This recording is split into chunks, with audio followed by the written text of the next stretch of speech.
All right, in this video, we're going to be taking a look at some bullets from a company called Maker. And these are going to be 6.5 Creedmoor 264 caliber T-Rex, which is a tipped 130 grain solid copper hunting bullet. So here's what it looks like, and these things are pretty sleek. They seem pretty well made. I've only shot a few of them because I'm still getting everything figured out about how they like to be loaded, but thought we'd take a look at them because I really can't find much online about the 264, the larger bullets from this company. They tend to be pretty popular in like 300 Blackout or 6.5 Grendel. Things like that, more large bore or subsonic or lower powered stuff, because they really display really good expansion. These bullets, they have basically 3 cuts. So there's 3 large petals, and whenever these things hit, they really mushroom out, and you get these pictures that show these 3 beautiful petals, massive expansion. And they're lead-free, so, solid copper bullet. These are the tipped version. They also make an open-tip version. I think the biggest difference is probably just going to be ballistic coefficients and maybe a little bit of performance with penetration if you hit something. Let me also state really quick that I'm going to disappoint some people. There's not going to be any terminal performance testing. I'm not set up to do gel. Hunting season isn't for a few months, and so it's going to be a while until I can really tell you anything about how these perform other than accuracy. I don't know if I quite believe the ballistic coefficient that they're listed at. They're listed at something like 0.55 G1, which is approaching 140 grain lead core target bullet. It's pretty high. Compared to a lot of other kind of hunting style bullets, a lot of other copper bullets. Copper bullets tend to suffer on sectional density because copper is lighter than lead. So I don't know if I quite believe the ballistic coefficient, but they do look like a fairly efficient shape, boat tail, polymer tip. That should do okay. Like I said, I haven't really seen much as far as detailed testing on the higher velocity end of their range. So 6.5 Creedmoor, 7mm stuff, things like that. I really can't find much. There's a few kind of anecdotes on forums and stuff, but I wanted to give them a shot because I like the idea of using a lead-free bullet for hunting, and so I'm going to give these a shot. And so the first thing that I noticed about these is whenever I was checking for seating depth. And so I use one of these Hornady gauges. And so you insert the bullet, you keep it kind of loose, and, make sure this thing's all kind of tight against the base of this rod. You stick it in your chamber, get it nice and against the shoulder here in the chamber. And then with this end, you loosen the set screw, push this cable, and it shoves the bullet into the lands, at which point you can lock the cable back down, pull it out, and now you've got a reference for how long you can seat the bullet in the chamber. And so this is the setting for this bullet in my hunting rifle. So in checking the seating depth, these things have to be seated extremely deeply. I was kind of surprised, and so that's one thing before I get into checking these things for accuracy, is just to give people a heads up. From my tests, these have to be seated way deeper than any other bullet I've ever tried. A few years ago, I tried Barnes LRX bullets, the 127 grains, in a different hunting rifle. They really weren't very accurate for me. I tried all kinds of things. Couldn't really get them to shoot well. I ended up giving a box to my brother because I was kind of sick of messing with them. And so this is my next attempt. I've got a different rifle now, and so I'm going to see if it likes these better. My first 3-shot group was like a 0.75 inch 3-shot group, so promising, but I need to do some more testing. But let me show you what I mean by, hey, you've really got to seat these things really deep. And so I'm going to be using this comparator gauge, and so it basically has a hole that this goes in, and so you can measure from the base to this spot this diameter consistently on the bullet. Now, this isn't a perfect, ogive measurement or whatever, but it's going to be pretty close. Okay, and so this is from Hornady, these gauges and stuff. They make this very, very easy. All right, so that is seated at 2.06, 2.0585 from the base to this spot on the bullet.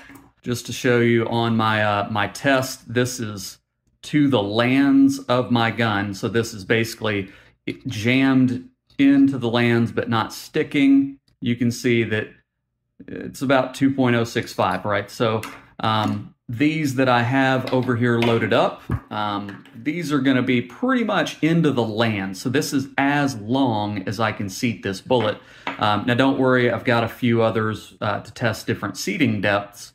You can see the shortest version. It may be hard to tell, but that is actually quite a bit shorter on this loading.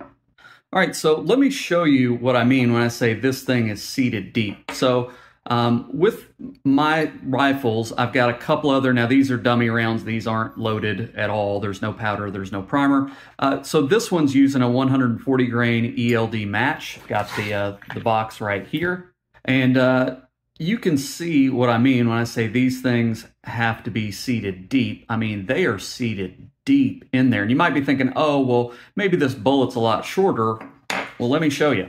Okay, so there is the brand new ELD match bullet, and you can kind of see how deep that is seated in there. So now, let me show you, is that bullet actually a lot longer?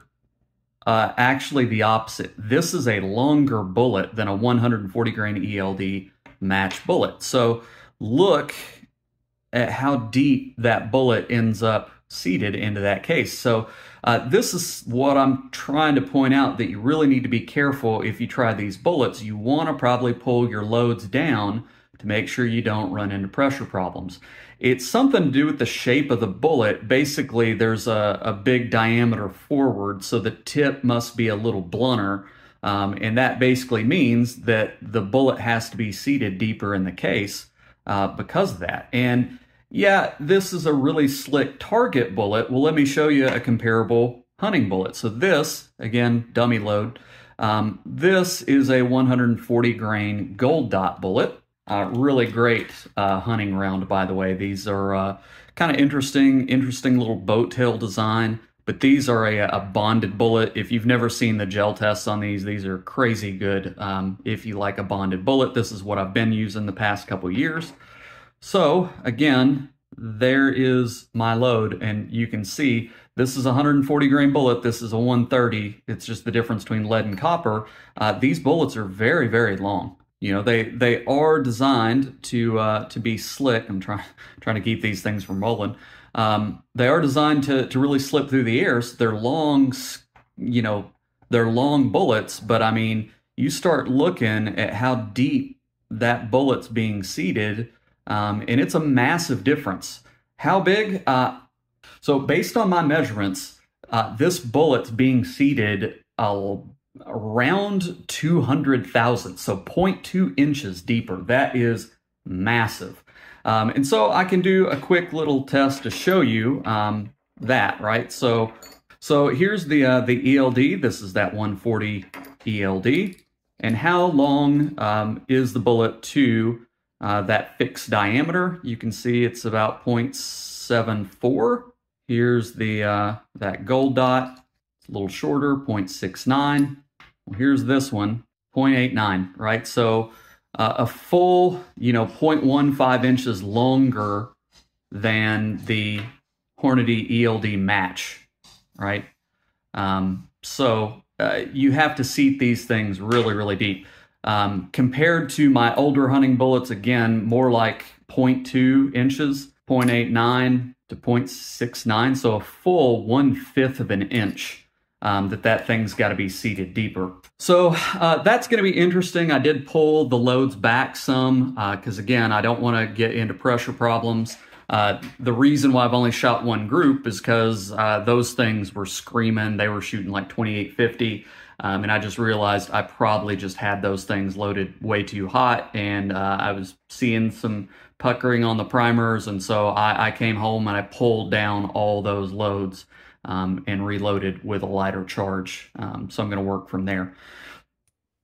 Let me add right here that I did reach out to Paul at Maker Ammo, and he did respond, and he said that with the 130 grain bullets, he shoots for about a 2.71 overall length. Now, my personal load with these is actually even shorter, and that could be some variation in rifle chamber. So again, if you want to know what the manufacturer says, they say 2.71 overall length. So maybe start there and see where it gets you. But again, I'm showing you here my load's about 1/10 of an inch shorter than that.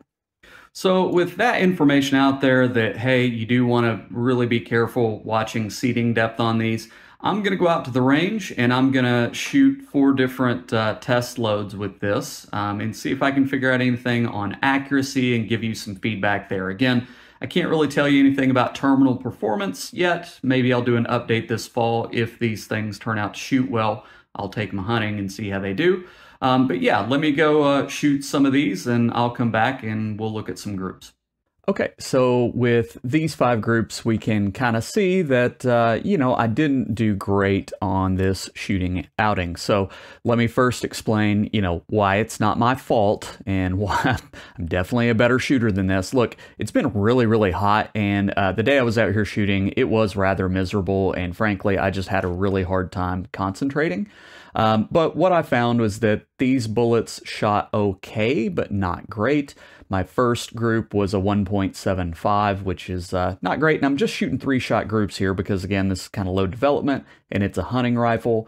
Let me also just say that my hunting rifle, I do not shoot it the best off of a bench. It's designed for hunting and more offhand shooting rather than bench rest.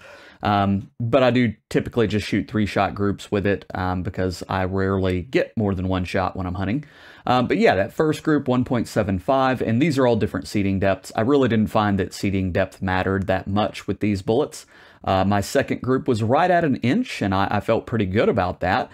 But then it was, 1.22, 1.21, 1.3. So, roughly 1.25 inch groups. Now, I will say my gun, I typically did see this pattern where I would shoot 2 shots really, really close together and then a flyer. I really think that these bullets shot better than I did on this day. I think I was just having trouble with repeatability and my setup and my focus, because again, it was hot, it was miserable, and that hunting rifle, it's kind of hard to get it right back in the same spot every time. And I think, frankly, I was just rushing a little bit because I was hot and I was ready to leave. So I didn't want to just leave it there because I did come away feeling like I didn't do these bullets justice. So I went back again a different day, and I went out earlier where it was cooler. And I also used my Tika rifle, which is a much better rifle to shoot off a bench. It's quite accurate. I can fairly consistently shoot 3/4 inch groups or smaller if I'm using good, careful hand loads and I'm shooting well.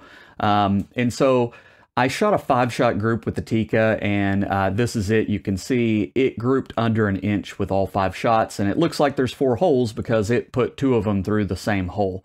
So I do think there's actually decent accuracy potential with these bullets. Now, I also shot one last 3-shot group with my hunting rifle, and it was right at 1 inch, about 1.04 inches. So I've come away thinking that there is decent accuracy in these bullets if you've got a decent gun, and if you shoot well, probably better than I do, then it's probably worth it.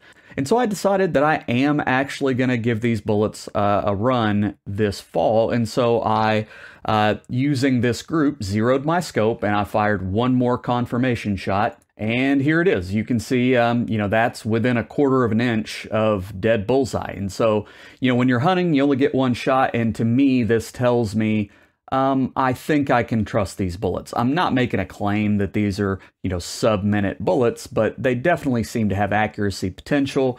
And this confirmation shot says that, if I make a good shot, it's probably not the bullets that I'm going to be able to blame, right? If I miss, that's probably me. And that's where I'm going to leave this for now. I know, it does seem a bit of a cliffhanger because I don't have any terminal results to show you, but hopefully this fall I will get a good shot and maybe I'll be able to recover a bullet and we can look and see how it does. But I really just wanted to make this video to give a good introduction of the bullet and to, make sure that people were aware that, hey, you really do have to pay attention to the seating depth of these and take a brief look at their accuracy potential. So, as always, if you got any feedback, feel free to leave a comment down below.